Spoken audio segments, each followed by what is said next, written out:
Welcome, everybody, to Astrology Unplugged. I am your host, Rick DiClemente in the Pittsburgh area.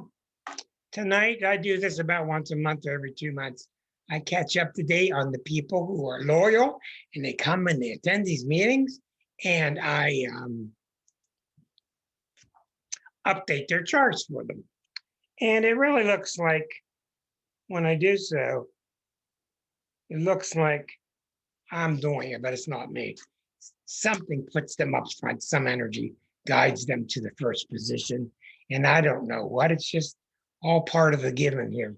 Let me get my monitor working and we'll be ready to go here. And let me just stop the recording for 1 second.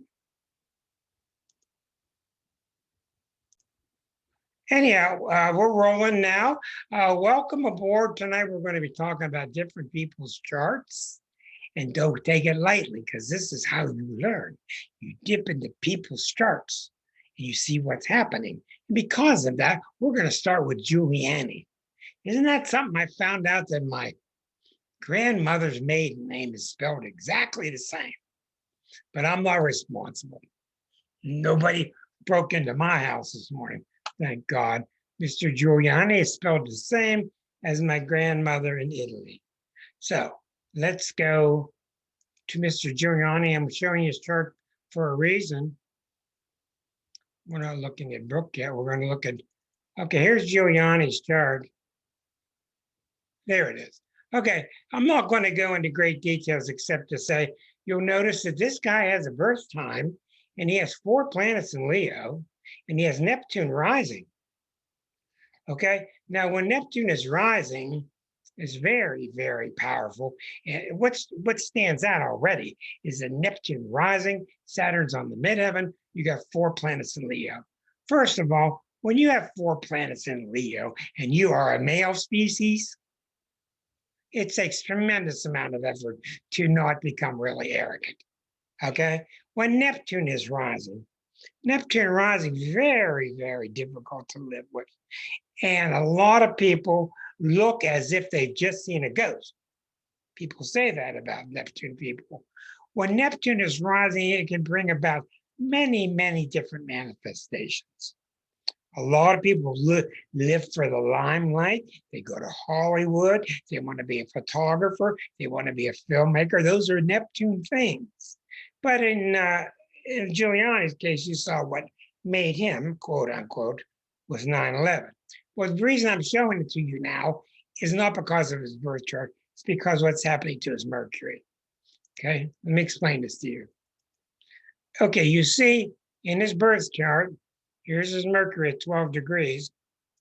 Now I'm going to put today's planets on the outside and put it back on your screen. And you'll see here what's going on with Mr. Giuliani. Let's go back 5 days ago. 1, 2, 3, 4, 5. Okay, Saturn is at 1251. 5 days ago, Saturn is at 1251. Look at his Mercury at 1250. That's it. 1250, 1250. Okay. When your ruling planet gets hit by Saturn, you got issues. Now, let's think about this logically. He's got issues because he's a crook. Well, other people get hit by Saturn and nothing bad happens. It all depends. So you can't say when Saturn hits you, these bad things are going to happen. Now, what you can say, and this is very difficult, what you can say, what you've been working with congeals. What does Saturn do? It gives form. It crystallizes. So it might crystallize with the FBI knocking on your door at 6 a.m. if you've been doing untoward things. Okay? And with his Neptune so prominent on the ascendant, and with the ego needs being so huge in Leo, he's very prone to going off the rails. Well, he's gone off the rails, and I'll tell you a secret. The FBI doesn't come to your house unless they already got you nailed. Okay? So when you're rolling, I knew something was up when I looked at his chart. Here's Saturn squaring his Mercury. It's going to go back and forth for a while. Those will be the appeals and all that stuff. And other lawyers trying other tricks. But Saturn on Mercury, oh, he said his feelings are hurt, Erica. Oh, it's such a shame that his feelings are hurt. Okay, now, other people, Saturn will hit your ruler or a critical part of your chart, something great will happen. And it's usually because you're doing great, honorable work. Duh. See, the planets are not judgmental. They're not trying to lean towards their positive or negative side. Saturn congeals. Saturn brings whatever you're doing into form, which means it's physical and somebody can come look at it. Uranus liberates you or cracks you. Pluto deepens you or destroys you. These are all just energies. So in his case, he's in a lot of trouble because of what Saturn's doing. And when Saturn's on you like this, it's almost 99% sure that he's guilty and that they're going to find something really serious about him. And he's in really bad trouble because why? He's not in trouble because Saturn's on him. He's in trouble because he's not listening. He has not been listening to his internal Saturn, which is saying they're going to catch up with you. It's going to catch up with you one day. It's going to come. You could feel these things coming, and it did. Okay, so I'm sorry his feelings are hurt. Maybe we can fund some type of therapy for him. Dr. Stump, Marcia Bud's got a question. Yeah, let me get you unmuted first. You are muted. Unmute here. Okay, can you hear me? Yes, ma'am. You know, I worked on Broadway for many years, and several of the opening nights of shows that I did, he came. And he came backstage, he put costume pieces on, and often on an opening night, people talk before the show starts, the producers, the director, people like that. And he would have to be on the stage talking as well. And he was mayor then, and even before he was mayor. I remember back, one of the shows he came to, the opening night was Beauty and the Beast. Anyway, I just wanted to add that. That's exactly right. There's 4 planets in Leo, and then also the Neptune That's exactly right. But the problem is that people, they mistranslate what Neptune's trying to say. Neptune's trying to say, let me take you somewhere that's so special. Let me take you to somewhere that's so fabulous beyond words. And they translate that into Broadway and into Las Vegas. But what they're talking about is the side of God. That's what the Neptune's really about. But a lot of people get it screwed up and they get the limelights in their eye and it's too late. Thank you very much. Yeah. Oh, we all felt that he was screwed up every time he came around. Yeah, you could see that he's just getting worse and worse and worse. It indicated with that black eyeliner going down his face. I mean, what a symbol that was. Okay, let me get on with the doctor. Becky, okay, I need everybody to stop sending me messages, okay? I'm getting bombarded with messages and I cannot read them because I got too much to do. I'm going to read as many as I can tonight, charts that is. Let's start with Becky. I'm going to ask you to unmute. And Becky was, when I moved to Pittsburgh in 2003, Becky was one of the very first charts I ever did. So welcome back 18 years later. Yeah. Becky is a Pisces. Okay, I got your chart here. I got to get all these.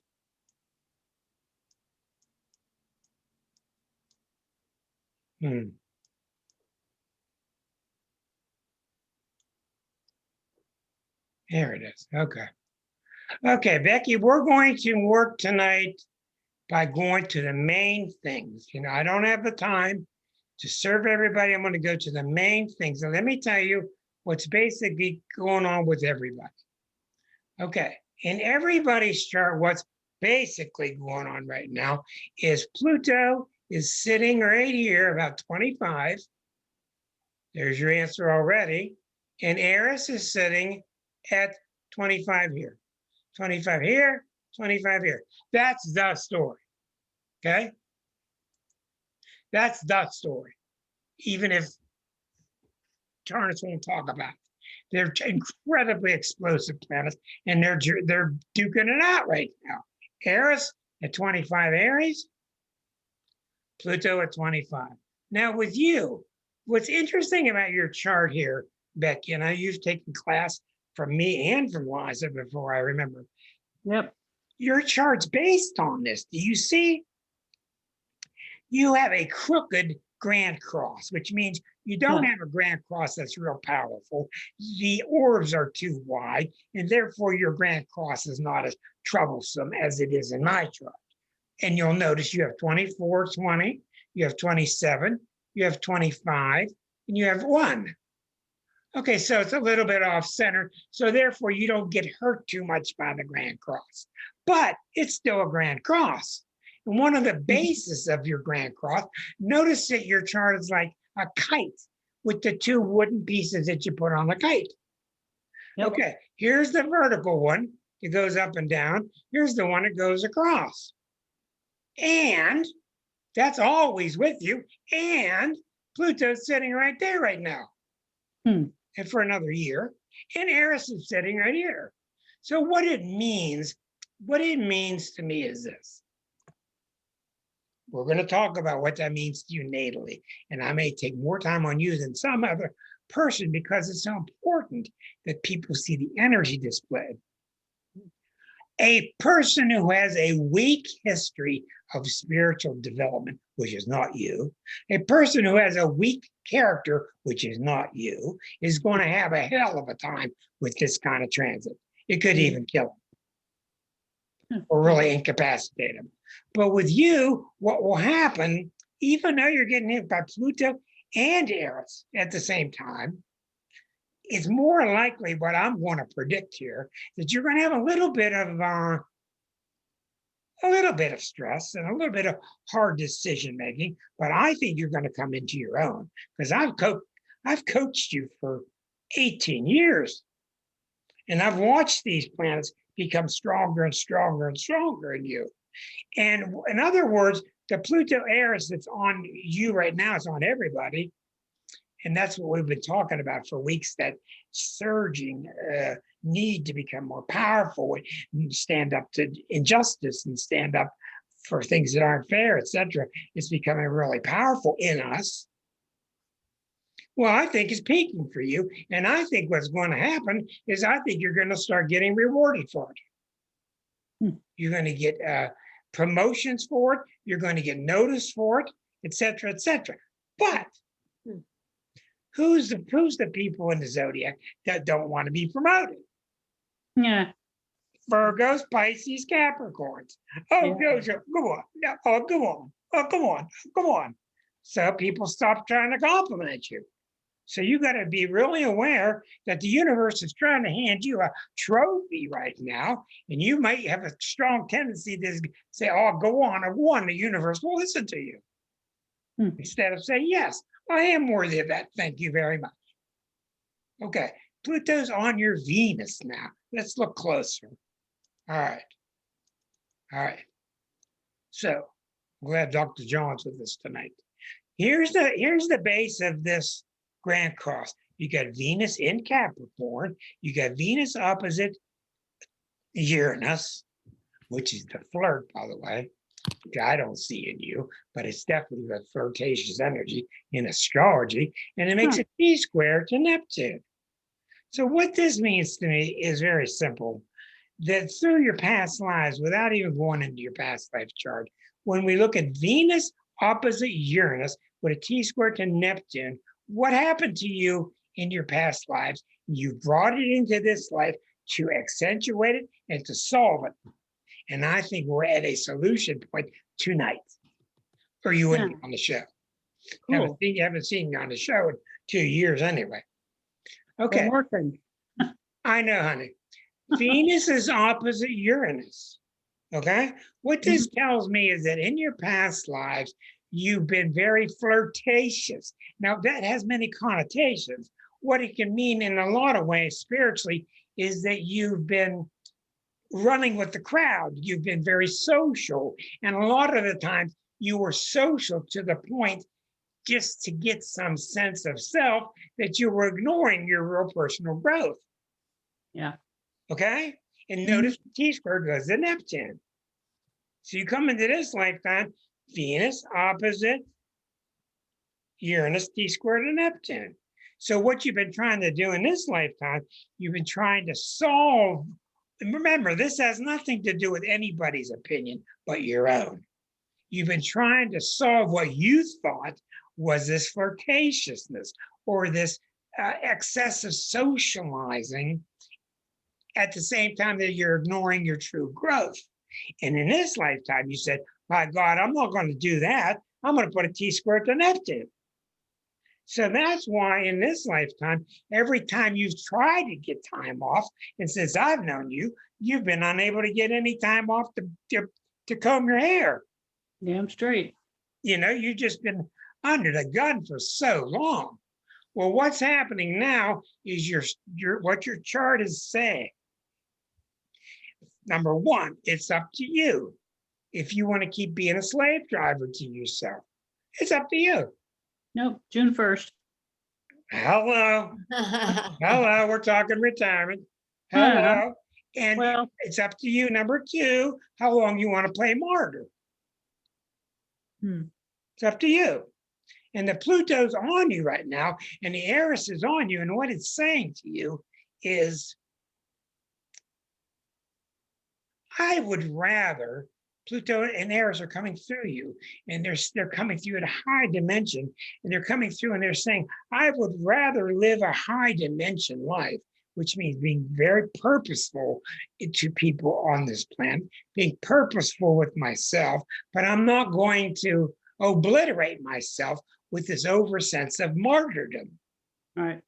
Does that That's make it. sense to you? Well, perfect sense. Yes. Okay. Now, what's interesting here to me is I've been talking to you for 18 years about casting aside this martyrdom, and now you're ready. Oh, good. Do you see? That's what the planets really mean. That's when you're really using the chart right. Now, these planets could really wallop you if they wanted to, but they're walloping you in a different way. Instead of walloping you, you're riding on the great big missile, like in that movie, what, Catch-22? You're riding the big missile, you're riding the power. So there's really no need for me to go further in your chart other than to say you're on your way towards tremendous heights. And I know that you've always talked about it's Strange Love. That's right. That's the right movie.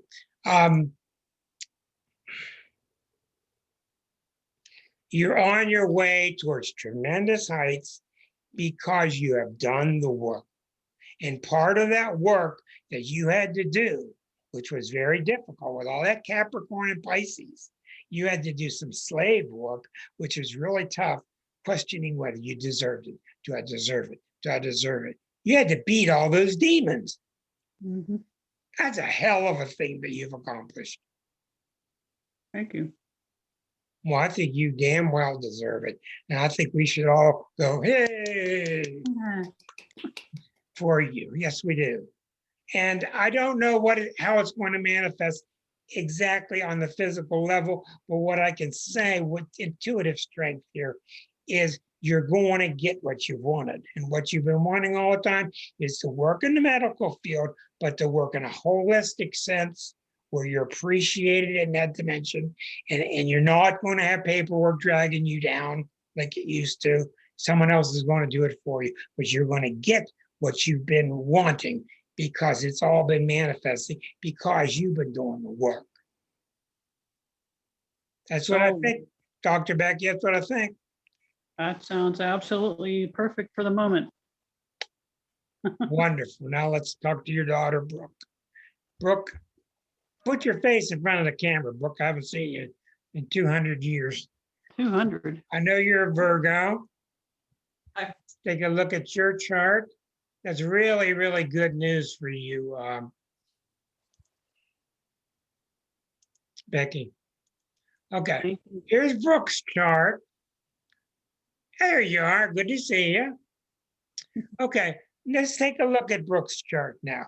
Notice the moon is 29 degrees, late Libra, right across the ascendant, Saturn moon. This stands out right away because it's across the ascendant. What does that mean? It means that I don't care what you're feeling, it's wrong. I don't care what you feel, what you ever felt, but whatever you feel is wrong. It doesn't mean you're wrong. It doesn't mean somebody else feels you're wrong, but it means that you've been told you're wrong. This doesn't mean your mother. This goes into past life. And this shows that you've got a lot of pressure that you put on yourself and you question every time you feel something. And when your moon is at 29 Libra, it's almost in Scorpio. And it's right across from Saturn. And when Saturn is opposite the moon, it's constantly saying, well, I'm not sure that's right. Are you really sure? Well, I feel this way. But are you really sure? Are you sure that's right? But I feel this way. But are you sure? And it's just like a ping pong. Yep. Now, does that make sense to you? Mhm. Okay, now here's what's going on with you. In conjunction with watching your mother excel, and she's going to, you're going to start beating this. I don't think you ever get rid of the Saturn moon. I think it's just too much. And the positive side is it makes you very strong emotionally. Okay? But the side that you want to beat is the side that's doubting you, and the side, some junk got in your head from somebody's dogma from somewhere that's telling you, well, I don't know how you're sure that you feel that way, and it's okay. I don't know what gives you that idea. Well, the idea is it's your idea. You're the one. You're the one that can okay it. You don't need anybody's okay. So tell me about what I'm saying to you, and tell me how you feel about what I'm saying. I think I get it. That sounds very right. I'm always very like indecisive and think about every what if I can possibly come up with. And it gets confusing and just I don't know. Well, it's not simple, and it's not just because of two planets. You've got Neptune high in the sky, 29, almost 30 degrees, squaring that ascendant. And Neptune is really making a T-square to these two planets. So in other words, you do have three nice planets in Leo, which I think really helps out the Virgo. But what happens is, here's what happens when you got a strong Neptune like this. You're just trying too hard to be perfect to everybody. Yep. And this is not because of your parents. This is in the past life chart, which I'm not going to get into. But what I'm telling you is you have complete control of this. Complete control of this. And it's taken me 43 years of doing astrology to realize my mission. And what my mission is has become clear in the last couple of years. My mission is to start dismantling the church. Dismantling the false church. Yeah. And supporting the real church. And what that means is the real goodness inside, as opposed to somebody outside telling us how to behave all the time. Yes. Okay. So yours is very clear to me, Brooke. You're going to be tough too. And I'm going to tell you another thing, and this is really significant when you have a chart like this. As you come into your power, you're going to want to run back to your weakness because it's comfortable. It's comfortable doubting myself, putting myself down. Oh, everybody see what a martyr I am because I'm putting myself down all the time. See? And after a while, people don't want to hear it. Okay? And after a while, we don't need it. And it's actually toxic for you. Yep. But it's done with. So when you need to be sure of something, pull out that part of you. You got this part of you that's tremendously strong to make sure something gets done with all that Virgo and all that Capricorn. If anybody's got a job to do, give it to Brooke, because she's gonna make sure it gets done, and she's gonna fix it just right because of all the Virgo. Okay, but don't bring it home with you. Don't bring it home. It has no place in a home. Because all it'll do is make you fuss about that little piece of dust in the corner. Okay? And use it for when you need it. And for the rest of the time, push it aside because you're a very powerful person. So now what you need to do is turn it around and turn that, make sure, fix it part of you. Put it in charge of your life. I want to make sure my life is the way I want it. And one way I don't want it is somebody on my back all the time. You get me? Mm-hmm. Okay. Anything else? Sounds good. Does it make sense to you? Yep. Very good. I'd like for you to come see us again in several months and see how it's going. Awesome. Thank you very much, Brooke. Yep. Thank you, Becky, and we'll get on to Amy in the Wisconsin. I got that right. How about that? Amy in Wisconsin. Okay. Amy, what you gonna do? You know I was gonna say that, didn't you? I've heard that song too many times. What you gonna do? Yeah, I know. They're all over YouTube showing you how to show it, how to play it. But I tell you what, it's not that simple. It looks easy, but it's not. Amy,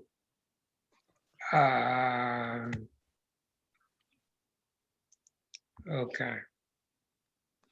Hold on a moment. Let's do this. Now we'll pick that up and go to Amy's chart. Okay, wrong chart. Okay, here's Amy's chart. Okay, so what's happening with her? We can go right away to the trouble spot. Where's everything at now? 24 degrees here, nothing. Here, nothing. 24 degrees here, nothing, nothing there. So it's not Pluto, it's not Aries. Okay, so let's go to Neptune. Neptune's at 22 Pisces.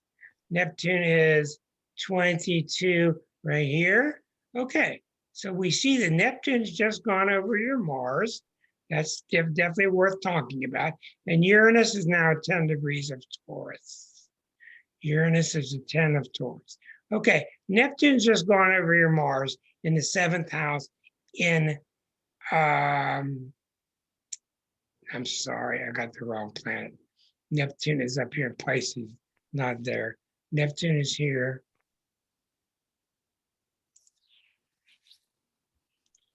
Okay, so what's going on with you is Saturn is crossing your descendant. So right now, Saturn is right here. Now, what's significant about that is Saturn has spent 8 years rebuilding a new self, heading towards the top again. You're going to get to the top of your career in about 8 years. You've been about 14 years ago, you kind of disappeared. And for 6 years, you started to rebuild a new self. In the last 8 years, you've been heading towards a new target. And it's a financial one, since Taurus is at the top of the chart. And now Saturn's crossing. And when Saturn crosses this line is very misunderstood. The 7th house in all of astrology is talked about so much about partnership and wanting to get married, and wanting to settle down. Now, those feelings are quite common right now in a chart like yours. It's quite possible. Doesn't mean you will. But more importantly, what it does, the 7th house is the counselor in you. Okay? I don't know why people haven't picked this up yet, but the 7th house is, I counsel people in a certain way on this show. 7th house, when things happen in your 7th, you want to come out and talk to people, whether it's Cancer like you and talking to kids, whether it's people related to your business.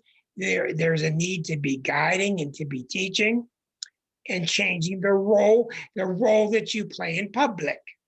So how is that happening for you?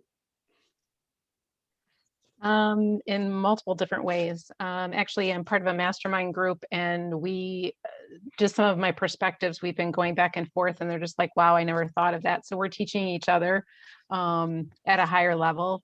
And of course, I do health coaching, so I continue to help people with different things like that. Okay, what kind of coaching? Health coaching. Health Health. coaching? Health, which actually funnels actually into life, even though I think life coaching is like an overused term, but it does, the health depends on all the other wheels, you know, your relationships. Okay, but let's get down to the brass tacks here. You Okay. are a Cancer, right? Yes. You are a cardinal water sign. Cardinal means I'm a leader. Okay, and you're a leader of what? Emotions. Dear Abby and Lander's sisters were both Cancers. Okay, that's why they did what they did. They tried to advise and help people emotionally. Now, I don't care what you're doing professionally. I don't care what's going on with your title, what your job is like. You're going to be boosted into that position because that's who you are. And since you've got a smile on your face the last several months I've seen you, you don't appear to be shoved into the wrong direction. I think you're going into the right direction. So number one, it does mean that if you have the desire for a permanent relationship, the timing is really right. It doesn't mean one's going to come to you. It doesn't mean it's going to be permanent, but the time is right if you really want to give it a shot. Secondly, there's no doubt about it. You're going to be pushed forward because the people around you see where your value is. And your value is a coach, as a leader, emotionally. What does that mean when you think about emotionally? It means living your life so you don't screw yourself. So you're taking care of yourself. Does that make any sense? Totally. Absolutely. So And yes, what are they leaning you towards? Towards doing what? well, they literally had mentioned project management to me because my time in my former law enforcement career, all the things that get managed there, and just my leadership capability and, you know, self-awareness and different, you know, verbiage like that they've used, and it all makes sense. Like Law enforcement? No, that's what I used to do many years ago. You didn't tell me that part. Yes, I had. Yes, I had. The wrong place. Get you over to Minnesota. That's what they need, the law enforcement. Yes, I had. Minnesota, forget Wisconsin. My I had God, they need help there. Yeah, I had handcuffs, Rick, if that's what you're asking. No, I'm joking with you. Yeah, But I know. This is very prominent when Saturn crosses an angle. Okay. The four angles of the chart. When Saturn crosses the ascendant, the descendant, when it crosses the midheaven or the nadir. It's very significant. Here's why. This all goes back to my book. Take a look here. In the book, we even took a lot of time to express and show you clearly. Here's quadrant 1. This is all dependent on your birth time. Quadrant 1 is the self. Quadrant 2 is the self being put together. Quadrant 3 is the relationships.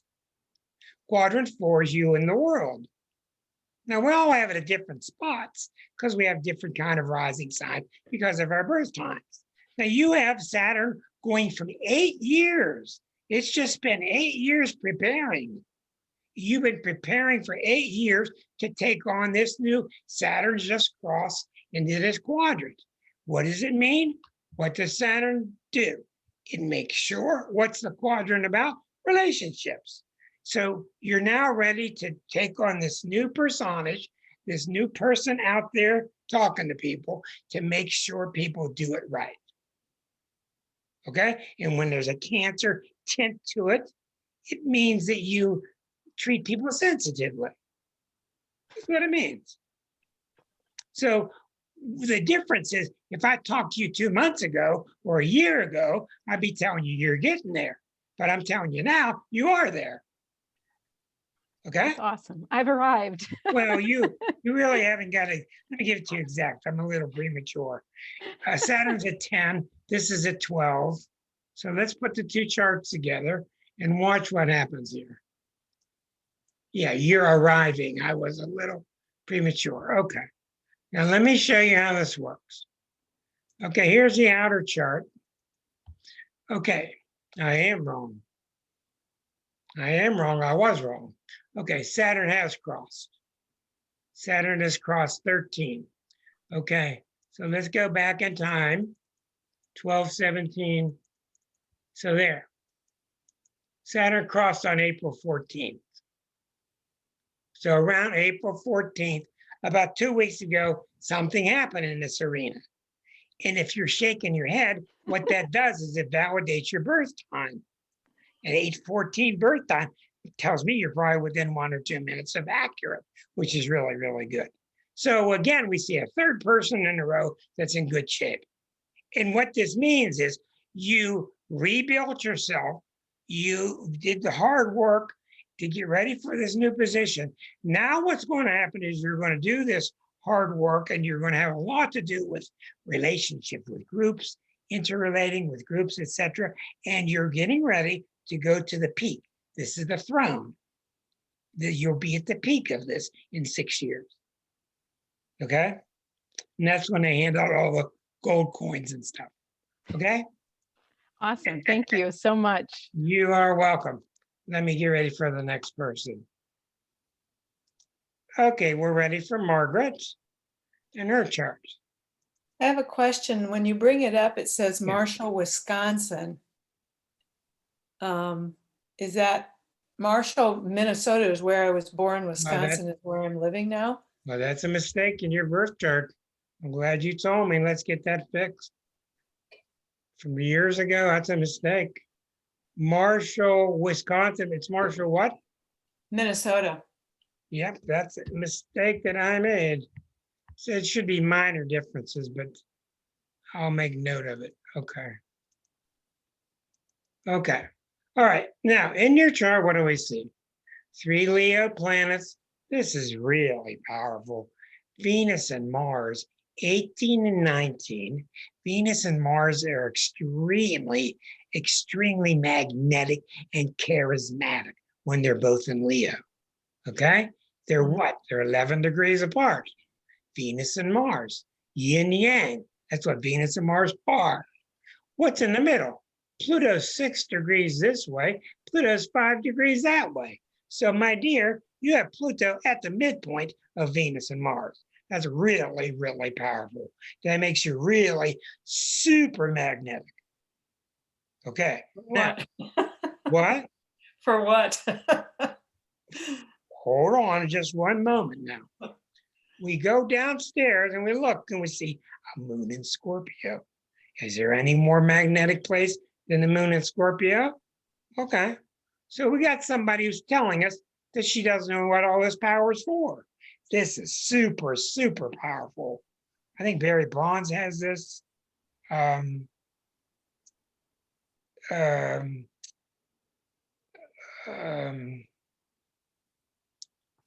Sid, the hockey player for Pittsburgh, he's got it.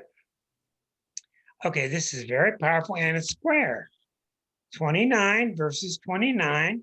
Okay, so this is very, very powerful. But we got to see, what are you doing to this energy? This energy is not always just out there free forming and flowing. And it looks to me like you got a T-square to Saturn, Neptune.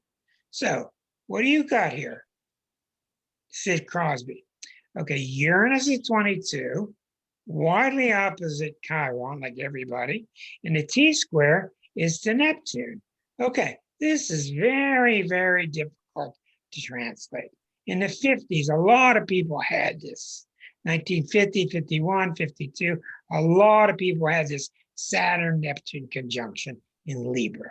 And what it means is they were real idealistic about relationships. At the same time, they were very rigid about it. So a lot of people have this in their chart, and some people have their sun or their moon in here, and they really get confused and they can't figure out what's up or down. What this means is this, and I can tell you right now, this is what's under fire right now, and notice that one's at 25. 25, Eris is at 25, Pluto's at 25.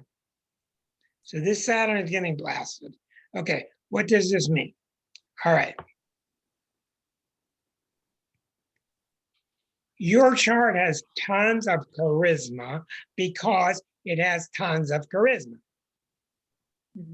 What is charisma other than putting your heart into something, not caring who's around, and you pizzazz it right towards the thing you want to pizzazz it towards? But when Saturn and Neptune there, Saturn, Neptune saying, oh, this is really holy. And Saturn saying, well, I'm not really sure you should be doing that, but this is really holy and it's wonderful, but I'm not really sure you should be doing that. So we got a real yo-yo going on here. And this yo-yo has been going on a long time, and it came through your parents also, but way before your parents. So I would imagine one of your parents was kind of doing this to you up, and one of you was going like this. So what was going on with your parents? My dad was very Excuse me, in terms of them encouraging your pizzazz. My dad was emotional, and if I had maybe been allowed continued access with him in the situation, maybe I would have been more like him. My mom was. Hold on. What sign was your dad? He was born May 6th. Okay, he was a Taurus.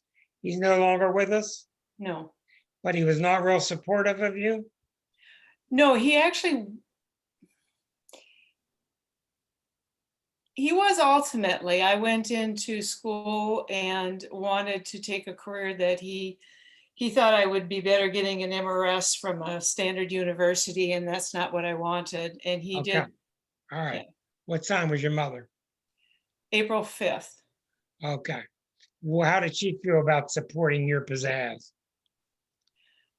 She didn't support pizzazz. She supported education and success. Okay, we have trouble. We got Yeah. we don't have pizzazz here. We have tremendous amount of pizzazz, and nobody's supporting it. Okay, that goes back to you. It's not the parents. So we're going to open up the past life chart, and you'll see how this works. Now, I've never seen this in your chart. I'm going to do your 12th harmonic. Here's your harmonics. Here's number 12. Now, what we're going to do here, Margaret, let me get this on your screen. Now, I want to take my time and slow back down, because what you usually end up finding out on nights like this is we're really here to do one person chart. That's what you usually find out, even though we've had all these victorious people first. Okay, here's Margaret's 12th harmonic. Let me get it on your screen. Okay, now, let me tell you something about this. All right, first of all, the past life chart is not the past life chart. I keep calling it that. It's the spiritual transcript. It's the history in general of all your past lives up until that point in the 50s when you took this birth. Well, you don't have a person with super pizzazz in this lifetime just came out of mixing Play-Doh together with water. I mean, you must have had some super pizzazz going all along to keep manifesting it like this. Do you understand? Okay. So what you got in this chart is you got super pizzazz, and you're scared to hell of it. You're scared to death of your own pizzazz. And I'll tell you without a doubt in my mind, tonight's the night it's going to turn around. Period. It's that simple. It's going to turn around. Why? Why do you think so? I know John knows the answer. Why do you think so, Margaret? Why do you think it's going to turn around tonight? I don't know. Okay, let's ask Dr. John. Why is it going to turn around tonight, Dr. John? Good question, Rick. Why is it going to turn around tonight? Because it's time. That's right. It's because it's time, which means because you're ready. Okay. That's exactly right. I knew he'd say that. It's because it's time. You are ready. I didn't know what subject I was going to talk on till Tuesday, let alone what person we're going to talk about. So let's go into your past life, and we're going to see this person, this entity with tremendous pizzazz. What is it when somebody got pizzazz? Christ had pizzazz. Someone's captivating.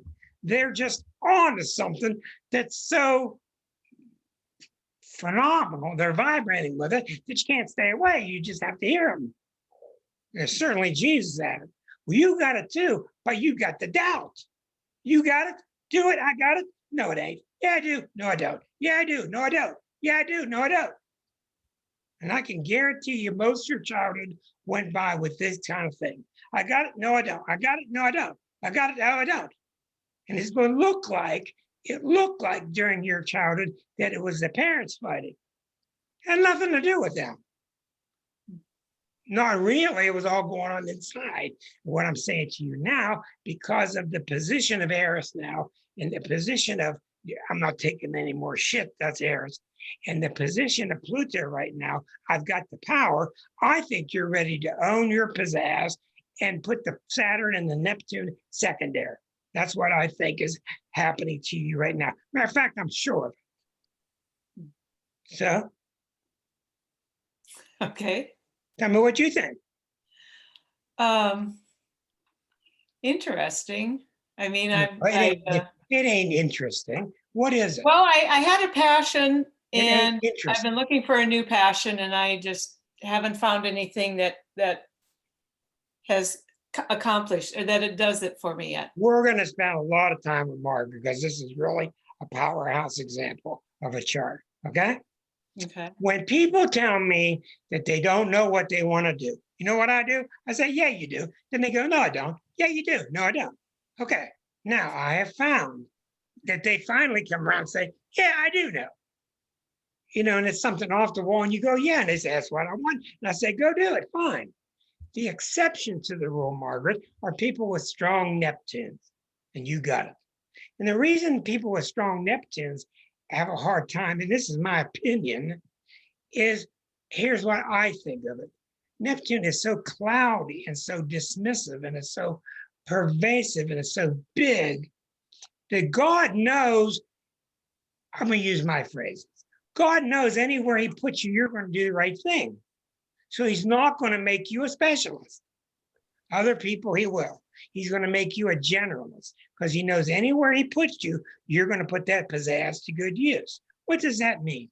You're going to ignite the pizzazz inside of other people.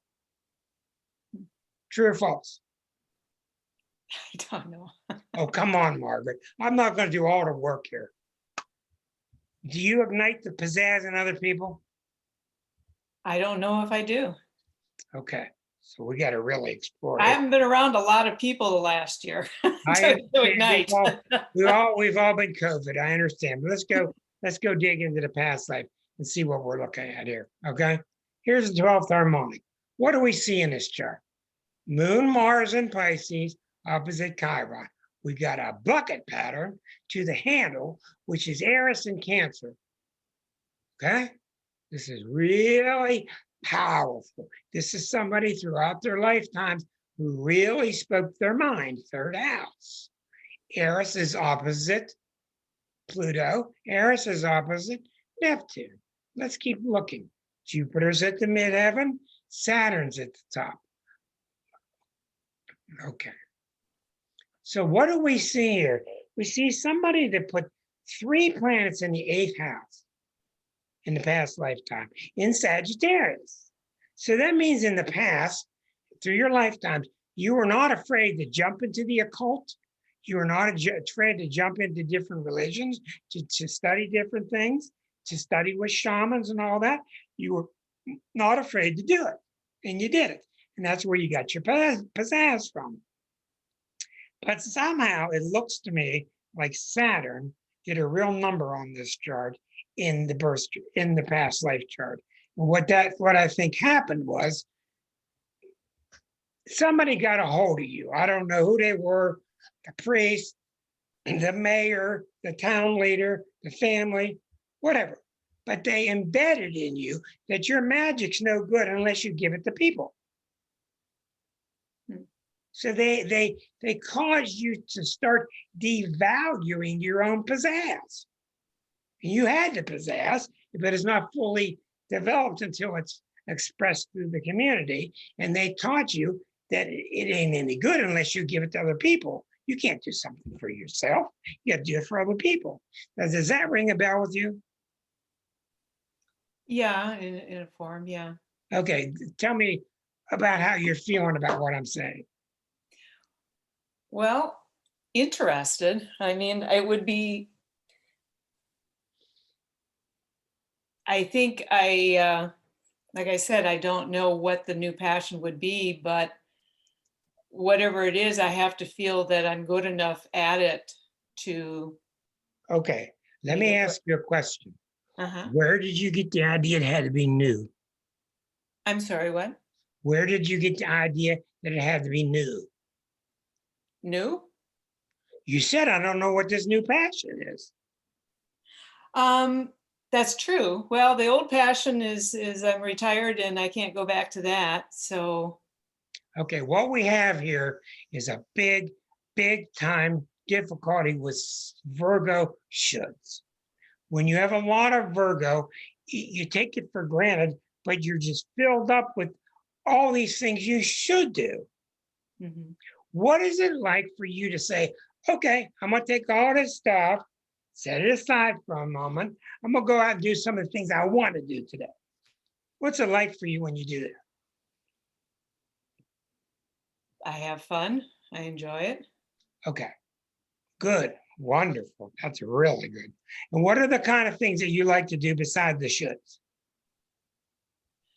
Um, I mean, I like to do things. I like to be outside. I like to be around people, which I You like haven't to done. be, you like to be productive?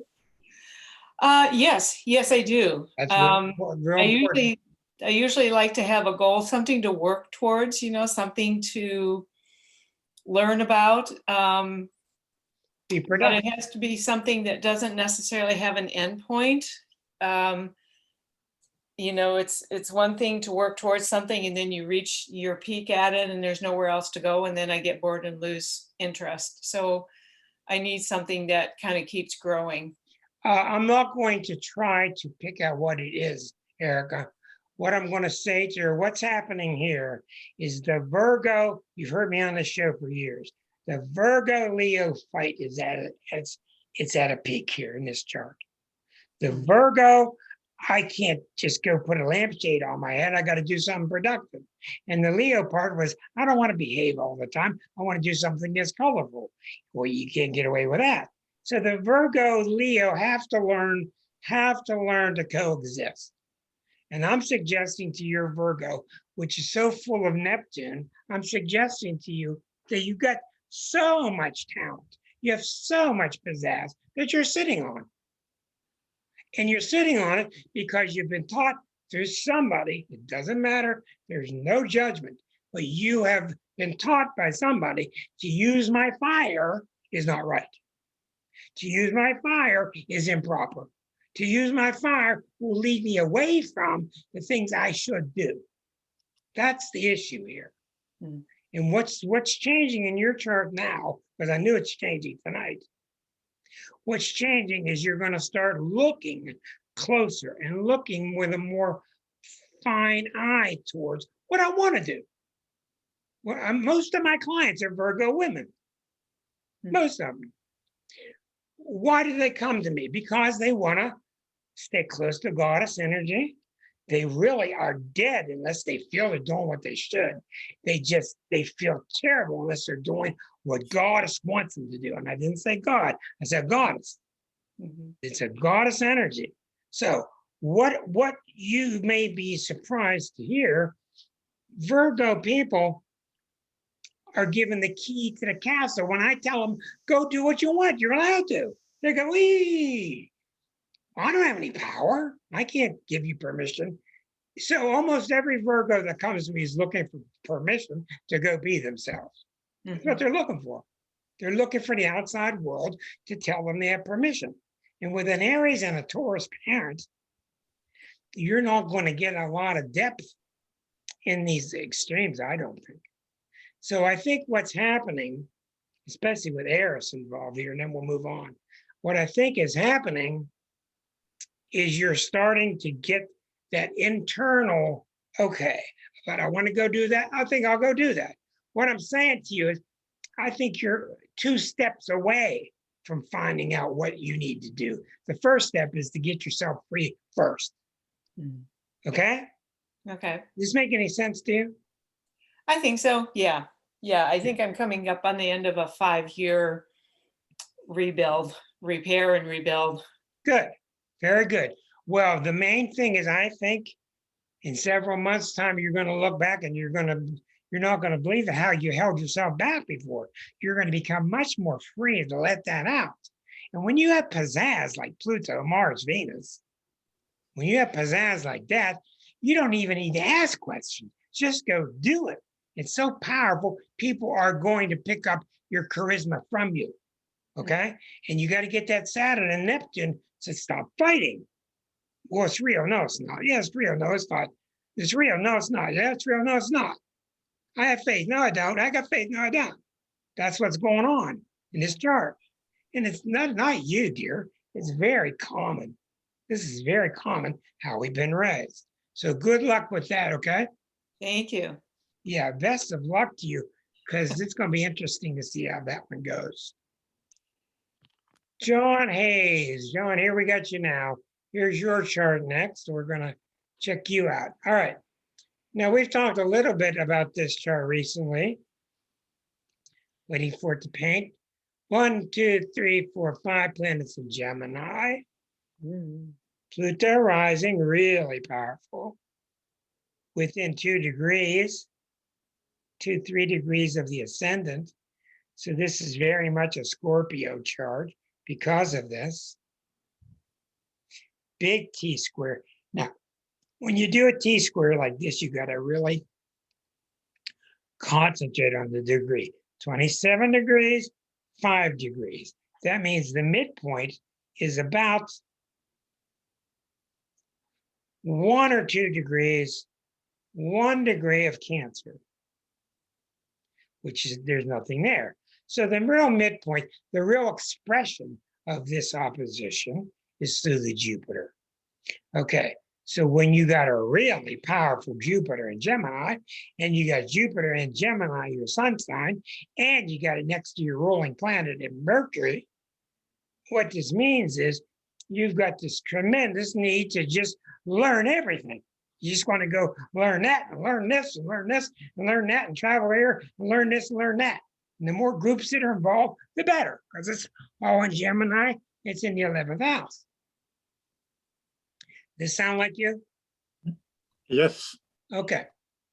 You would never know by looking at you because you have a lawyer face. You can play it pretty straight, but the chart doesn't say it. Okay. Now, okay, coming back to your chart. What's going on? Well, what's 24, 25 cardinal? Venus, 24, 25. This is just about 25 degrees cardinal, which means Eris is sitting right there. Now, Eris is going to sit here for years. It's been here for a couple of years. It's going to be here for many more years, at least 5 or 6 more years. Eris is sitting on that Venus. Okay, Pluto's where? Pluto's here, 25, squaring that same point. Okay, so the other thing that's happening is Neptune is at 22. Okay, so you got 2 massive things happening. Your Venus is getting hit really hard while Neptune is sitting here squaring that phenomenal Jupiter. So, number 2 first. The Jupiter in you, which is so much about learning about things and travel, and I don't care where I go, I don't care what I study, I just want to expand and learn. Now it's being completely maniacally absorbed by Neptune, because Neptune's at 22, and Neptune is squaring that Jupiter. And when you combine Jupiter and Neptune, it's a tremendous thirst for spiritual growth and knowledge. Okay? Now, you can't separate. And when 2 things get hit at once, it's not a mishap, it's done on purpose. In other words, you can't change your philosophical basis. If it was just Neptune hitting this, it would be you changing your philosophical basis. But since at the same time, Eris is sitting here and Pluto is sitting here, this is requiring you to behave according to your spiritual beliefs. That's what's changing in you. So, since your Venus is getting hit, which is the kind of people that you let into your life, the kind of people that you let into your heart, the kind of things that you let into your emotions, let into your warmth circle, it's directly tied to what you're changing intellectually. So see, Geminis would have it all nice and fun if they could just change their mind all the time. Because Geminis think they're just a mind. Oh, I've changed my mind here. Think this, think that, think this, think that, think that, think that. And after a while, you learn through the zodiac. No, you can't. You got to get your emotions involved. You got to get your soul involved. It's a much bigger picture than what the third sign of the zodiac promises. So what's going on with you is this. You're going through tremendous, never seen before, growth in terms of knowledge, learning through groups, learning through ritual, learning about different religions, different philosophies. But now the Pluto's on your Venus, which means you can't take this any further. You cannot take this interesting. That's why Gemini use the word interesting so much. You cannot remain interested in this anymore till your butt changes. Your behavior, your emotional warmth exchange with people, your socialization with you and people has to change at the same time. Now, let me have your reaction. That's all absolutely true. That's what's going on. And sure, I'm a lawyer, but that's my trade. That's not me. Even in your trade, you're being required now to spiritualize your trade or get the hell out. Absolutely. I retired, but I'm an emeritus lawyer now. I can do free. Right. So, It but all happens from the inside out, not the opposite. But what it's saying to you is because you've done all this work, and I think this is very positive, you're going to really need to start to change how you relate to people in relationships to match up with your spiritual new attainments. that's very hard to do. Well, I didn't say it was easy. Well, that's but what it's not easy, no. that's what I'm working on. I'm my spiritual way of looking at things is I'm a mystic. I'm very holistic, very quantum, very I don't think the way others think, and I belong to a church where I don't agree with everybody, and I'm getting more vocal. Okay, now remember here, and this goes for everybody here, when Neptune's on you in different ways, Neptune, like Uranus, is a fanatical planet. Same as Pluto. They're just fanatical. They just think if you listen to me and nothing else, then you'll be okay forever. Now, and Neptune wants you to go up on the cross. Neptune's only answer is, I'm sorry, I didn't mean to do that. I'll go back up on the cross. That's Neptune's answer to everything. You do not have to listen to it. You can listen to it 3/4 or 1/2. And that's where all your knowledge comes in. Your knowledge comes in at being able to put a rheostat on it. Let's dial that Neptune down a little bit. Let's just dial it down a little bit here because it's making impossible demands. Neptune's demands are very much like Pluto. You'll be a god to everybody. You'll never say no to anybody. You'll give everybody all your money and all your food. It's fanatical. That's why you said it's tough. But it's not tough if you dial it down. Okay. Dial it down. So that's what I think is the message tonight, is when you listen and feel these internal planets come out, especially Pluto and Eris, they're trying to give you this message fanatically that you've got to dramatically change and treat everybody purely at all times up on the mountains. You don't have to do it. No. Your will overrides it. And remember that at the heart of this, and we'll move on, at the heart of this is a Gemini soul. Gemini needs to leave time to play. They need play time, sandbox. That's what Geminis do. They play in the sandbox. And you need that time there. Besides your scholarly work and all the spiritual exploration, you need sandbox time to play. And you're married to a Scorpio woman, and they don't need a lot of time to play. Okay, don't come in the sandbox. I need the sandbox. You understand? I certainly do. Good. 10-4. Okay, let's move on. Line them up and knock them down, Marcia, bud. Now we go on to Marcia's chart. Okay, let's see what's happening with Marcia. All right. We got the Grand Cross, 7 and 5, 12, 14, 5 and 6. So it's not a tight Grand Cross.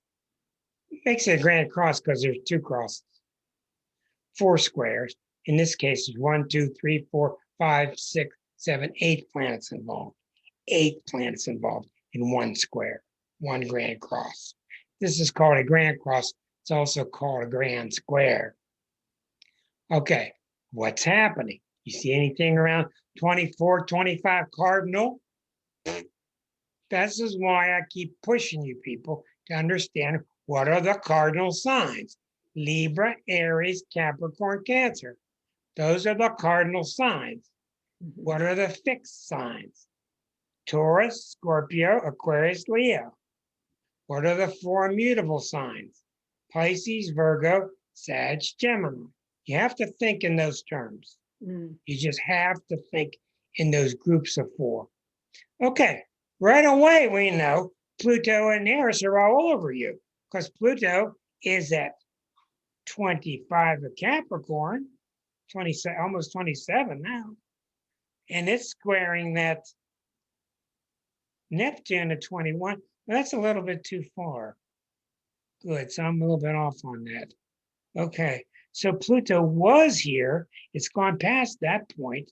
It's gone past that point. So the Pluto's off of you, but it was hitting you, boy.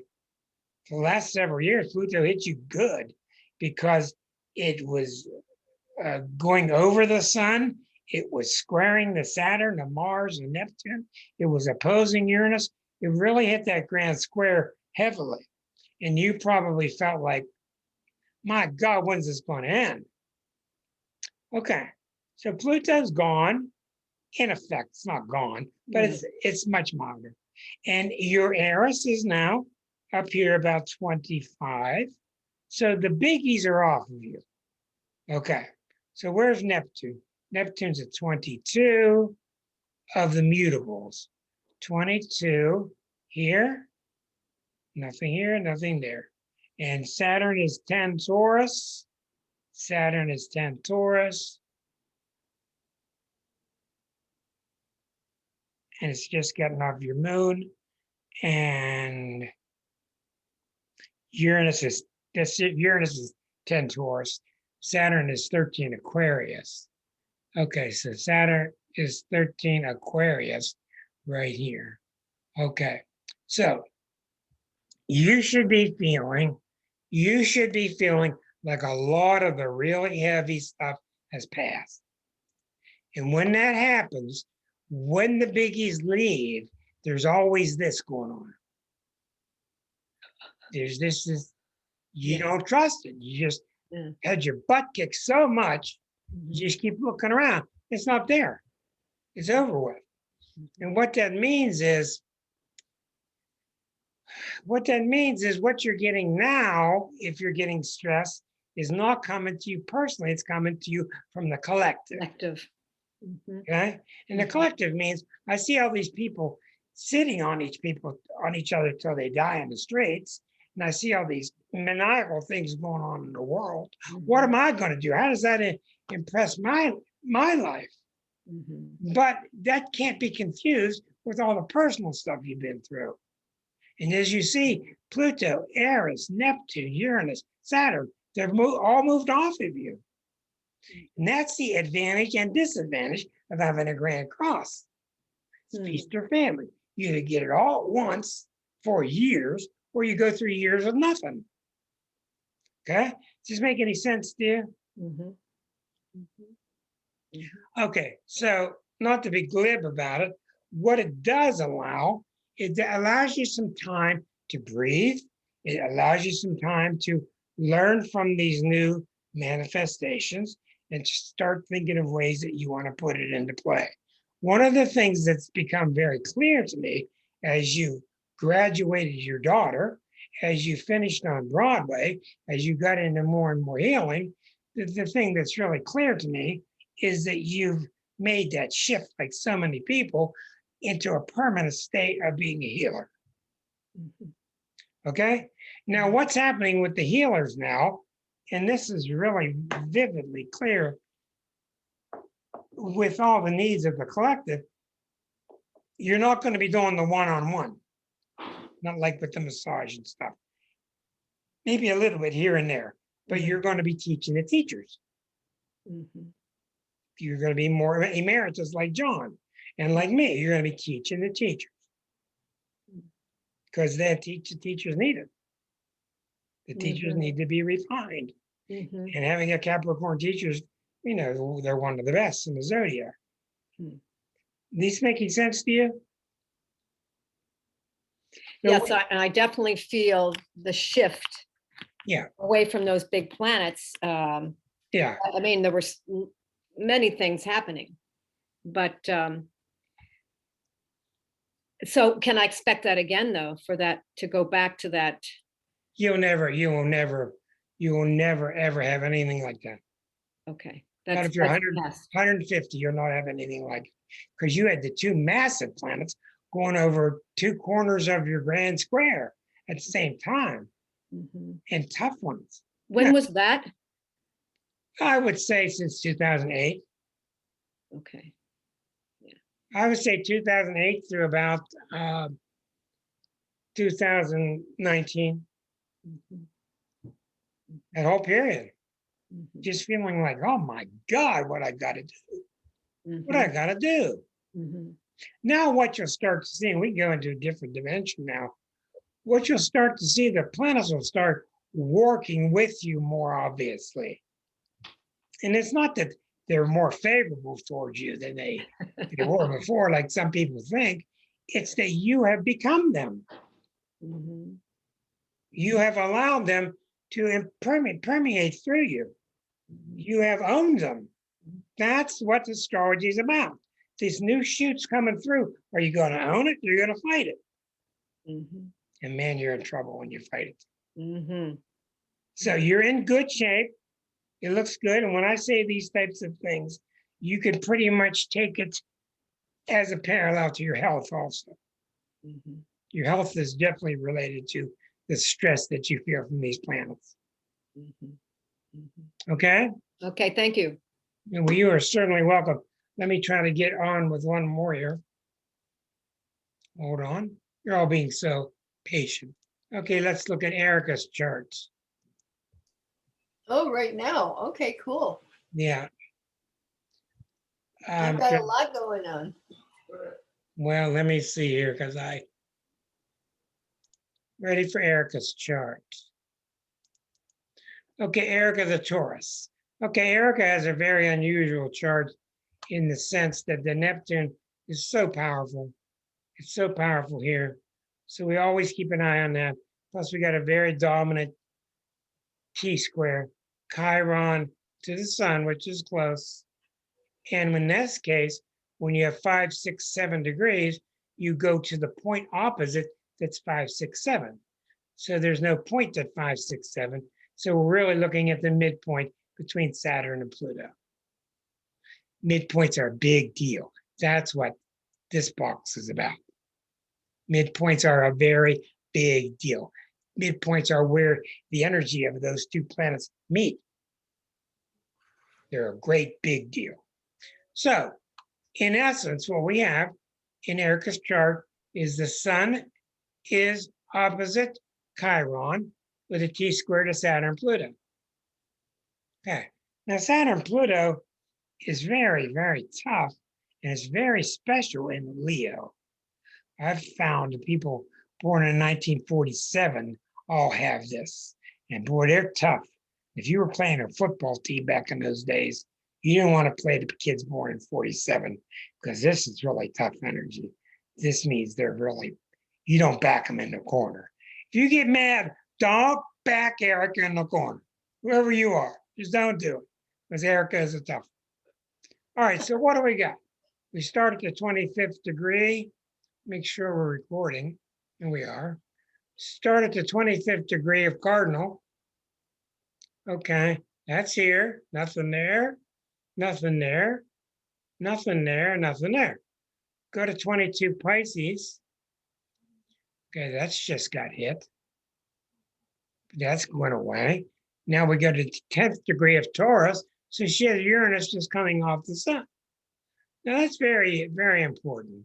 Okay, now not only is Uranus just come off the sun from 7, 8, 9, 10, but at 10, it's squaring that Pluto. Okay, so now this is very important to notice here. The Uranus is going over the sun, but it's going over the sun in the 8th house. So what does this mean?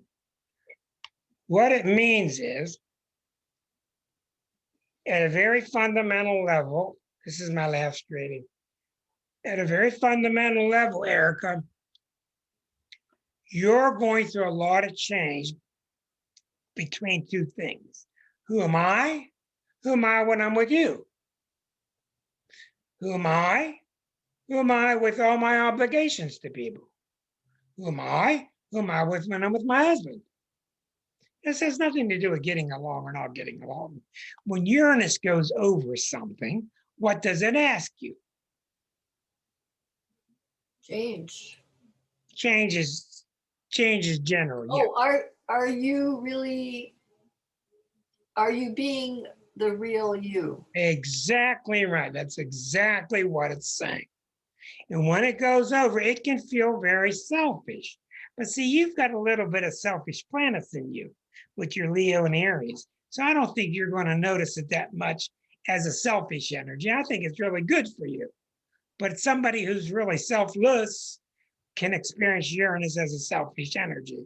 So it can be very good because it can give you that boost when you're in the middle going, me, take care of me, take care of them, take care of me, take care of them, take care of me, take care of them. I do this to annoy you on purpose, all of you, because that's what the planets do. Me, them, they ping pong in your head. So what's happened to you now, especially since Uranus is leaving that sun, I've told you, when Uranus gets off of a Taurus planet, that's when the productivity starts to happen. Because when Uranus is right on a planet in Taurus, the Taurus planet is just so rigid and stopping it and firm and fighting it because it doesn't want any outer energy coming and overwhelming it. So after it passes, then they get kind of a Shelby, go on Shelby. So you kind of come up for air and you start to use that energy that other signs would have used already, but it gets to you later than other people. So you should be feeling better about favoring yourself. Yes or no? I should feel better about favoring myself. Is that what you said? Yeah, instead of any kind of fighting you've been going on, take care of them, take care of me, take care of them, take care of me. The arrow is now pointing towards taking care of me and not feeling bad about it. Well, I'm realizing that taking care of other people is in a way taking care of me too, because that's what I want to do. Well, that's true. So it's okay. And I've always been pretty good about taking care of me with all that Aries That's good. and Good. that Neptune and That's that very good, 'cause rebelliousness The and stuff. Neptune can really hold you back. It's so strong, it really can, but thank goodness it doesn't. Yeah, but another thing you need to look at here, this is happening in the 8th house. The 8th house is all your shared resources with your husband. It's all your shared resources with everybody around you. It is your last will. It is anything you're bequeathing to anybody. It's your insurance policies. It's usually corresponds with the time that you want to review all that stuff. So you get a financial expert in, you put all your papers on the table, and you say, let's just go over all the things that I have and all the things that I'm owed and that I owe. And let's review it all. So it's very, very common to change wills. It's very common to change insurance policies because it's just time. Does this make any sense to you? Hadn't thought about that. We've kind of got our wills, figured out a while ago. Okay, but I was talking about a new whim or a new idea toward looking at that. Well, Okay, maybe it hasn't come yet because I'm like in the midst of this change and I'm just kind of on the cusp of it. You're So in the we'll see midst of how what- it changes me. you're in the midst of what change? Well, I just started a new job on Monday. Doing what? I'm going to be a life skills trainer with people that are differently abled. Very, very Working good. with an agency that does a lot of social service and is has an incredible team of people with everybody supporting each other, and it's very social justice focused. It's just wonderful. It's like, wow, it's really great to see this going on out there as part of the system. Okay, well, this makes a lot of Hoping sense. Other systems go that way too, and I see it happening. And then what you're talking about is very Arisian in terms of the fairness, et cetera. But you're also talking about the working in the group, which did you notice the Uranus is finishing with your sun and it's about to square your moon. So I'm sorry, Uranus is at 10 degrees here. It's about to start squaring your moon when it gets to 16. So it's hitting both of your major planets. This is in the 11th house of group activity, and you're finding a lot of value through how you exchange with other people. That's the sun. I've always been a loner, so now all of a sudden I'm going to be working with people. So that's a very good thing. And what Uranus is going to do is going to bring out a whole new side of you. Okay, very good. So we've got a lot of good news for a lot of people tonight. yeah, A lot of good news for people. Happy birthday to Erica is right. thank you. Okay, everybody, that's about it for the evening. Things are getting warmer. Linda Platt's waving. She's got her Thank you, Rick. Shelby running around. Yes, Shelby's been here the whole time. Thanks, everybody. Stay tuned. We'll announce what next week's about. Thanks, Rick. Bye, bye, everyone. Bye. Bye, everybody. It Thanks, was Rick. fun. Don't Have a good let the locusts get you. Bye.